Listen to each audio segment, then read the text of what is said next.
हृदय का मार्ग, भगवद गीता, अध्याय 12। भगवान कृष्ण के विराट रूप के दर्शन के बाद अर्जुन का हृदय गहरी शांति में स्थिर हो गया था। कुरुक्षेत्र का युद्ध भूमि अब भी उसके चारों ओर था, लेकिन उसके भीतर कुछ बदल गया था।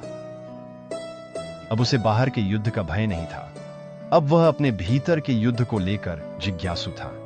उसका मन भीतर की ओर मुड़ गया, यह स्पष्टता खोजते हुए कि वह ईश्वर के साथ निरंतर एकता में कैसे रह सकता है। जब कृष्ण एक बार फिर अपने शांत मानवीय रूप में उसके सामने खड़े थे, अर्जुन ने आदरपूर्वक सिर झुकाया और सच्ची जिज्ञासा से पूछा, हे कृष्ण, मुझे यह बताइए, आप तक पहुंचने का कौन सा मार्ग श्रेष्ठ है? क्या वह जो आपके निराकार, अनंत स्वरूप, शाश्वत, अव्यक्त ब्रह्म की उपासना करता है, या वह जो आपको एक व्यक्तिगत भगवान के रूप में भक्ति और प्रेम से पूजता है?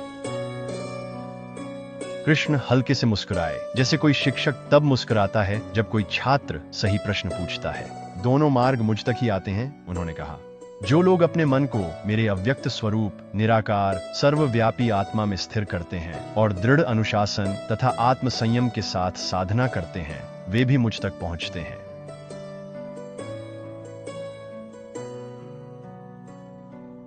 कृष्ण ने आगे कहा, इसलिए मैं कहता हूं, जो लोग प्रेम पूर्वक मेरी उपासना करते हैं, जो अपना मन मुझ पर और हृदय मुझ में समर्पित रखते हैं, वे मेरे लिए सबसे प्रिय हैं।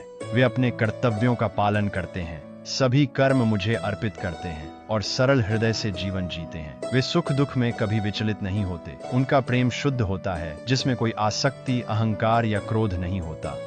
अर्जुन का हृदय भावुक हो उठा। उसे लगा कि यही मार्ग उसे आकर्षित करता है, सिर्फ ज्ञान या अनुशासन का मार्ग नहीं, बल्कि भक्ति का, समर्पण का मार्ग।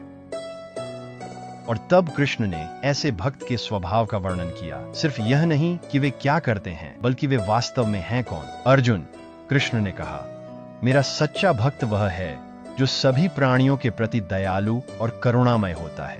उसमें स्वामित्व की भावना और अहंकार नहीं होता।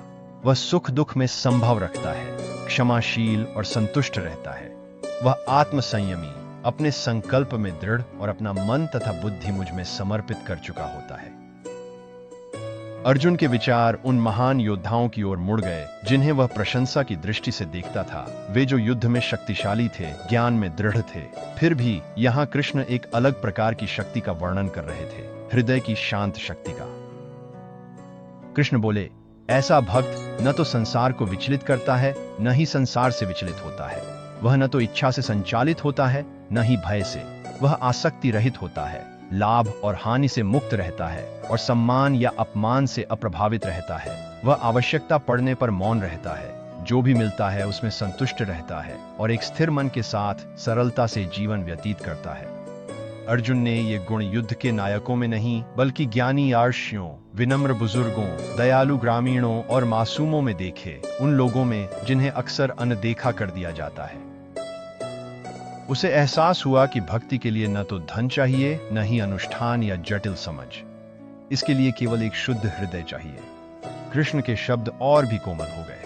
यदि तुम अपना मन पूरी तरह मुझ पर स्थिर नहीं कर सकते, तो नियमित अभ्यास के द्वारा मुझे पाने का प्रयास करो। यदि तुम नियमित अभ्यास भी नहीं कर सकते, तो अपने सभी कर्म मेरे लिए करो। यदि तुम यह भी नहीं कर सकते, तो बस अपने कर्मों के फल का त्याग कर दो, तब भी तुम्हें शांति मिलेगी। यह अर्जुन के लिए एक रहस्य उद्घाटन था। कृष्ण पूर्णता की मांग नहीं कर रहे थे। वह आगे बढ़ने और प्रेम करने के कई मार्ग प्रस्तुत कर रहे थे, जो हर व्यक्ति की स्थिति के अनुसार उपयुक्त थे।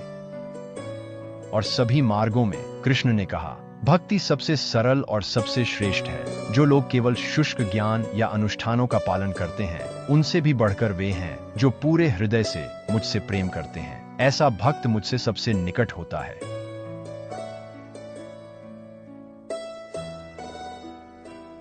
कृष्ण ने एक कोमल लेकिन शक्तिशाली सत्य के साथ अपनी बात समाप्त की। जो लोग इस प्रेम के मार्ग का अडिग विश्वास के साथ अनुसरण करते हैं, जो मुझे ही अपना लक्ष्य बनाते हैं, जो किसी भी प्राणी के प्रति द्वेष और ईर्ष्या से मुक्त हैं, वे मुझे अत्यंत प्रिय हैं। अर्थ और प्रतीकवाद। भगवद गीता का 12वां अध्याय भक्ति योग के नाम से भी जाना जाता है, जो भक्ति को ईश्वर की प्राप्ति का सर्वोच्च मार्ग मानता है। भगवद गीता का यह अध्याय एक आध्यात्मिक खजाना है। यह सिखाता है कि प्रेम और भक्ति का मार्ग अर्थात भक्ति योग हर किसी के लिए उपलब्ध है, चाहे उसकी बौद्धिक क्षमता, सामाजिक स्थिति या जीवन का कोई भी चरण हो। कृष्ण के अनुसार सच्ची आध्यात्मिकता का सार न तो भव्य प्रदर्शन में है और न ही कठोर अनुष्ठानों में, बल्कि यह हृदय की सरलता, विनम्रता, दयालुता, संतुलन और ईश्वर के प्रति अडिग प्रेम में निहित है। कृष्ण सभी मार्गों का सम्मान करते हैं, ज्ञान यानी ज्ञान योग, निस्वार्थ कर्म यानी कर्म योग और भक्ति यानी भक्ति योग, लेकिन वे स्पष्ट करते हैं कि भक्ति का मार्ग सबसे सुलभ और सबसे आनंददायक है। यह मार्ग धीरे धीरे प्रगति की अनुमति देता है, अपूर्णता को स्वीकार करता है और हर स्तर पर ईमानदार प्रयास का स्वागत करता है। भक्ति अंधविश्वास या खोखले अनुष्ठानों के बारे में नहीं है, यह अपने पूरे जीवन को प्रेम की अभिव्यक्ति में बदलने के बारे में है, सेवा, करुणा, संतुलन और समर्पण के माध्यम से। अर्जुन की आंतरिक यात्रा। अर्जुन के लिए यह अध्याय उसकी आंतरिक यात्रा में एक मोड़ का प्रतीक है। जो कभी निराशा में डूबा था, अब वह देखता है कि आध्यात्मिकता केवल युद्ध लड़ने या दर्शन में पारंगत होने की बात नहीं है। यह हृदय की बात है। हम दूसरों के साथ कैसा व्यवहार करते हैं, हम दुख और सुख पर कैसे प्रतिक्रिया करते हैं और हम अराजकता में भी प्रेम को कैसे थामे रखते हैं। वह समझता है कि भक्ति कमजोरी नहीं है, यह शक्ति का सबसे गहरा रूप है। यह अहंकार को समर्पित करने की शक्ति है, कठिनाई में स्थिर रहने की शक्ति है और बिना शर्त प्रेम करने की शक्ति है।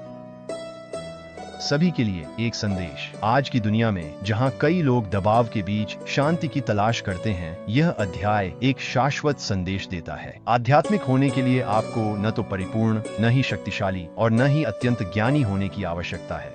आपको बस एक सच्चे दिल की जरूरत है। चाहे आप मंदिर में हो, युद्ध के मैदान में हो या अपनी रोजमर्रा की चुनौतियों में, प्रेम, विनम्रता और विश्वास के साथ जीना आपको दिव्य बना देता है। और कृष्ण कहते हैं, यही आपको उनके लिए अत्यंत प्रिय बना देता है।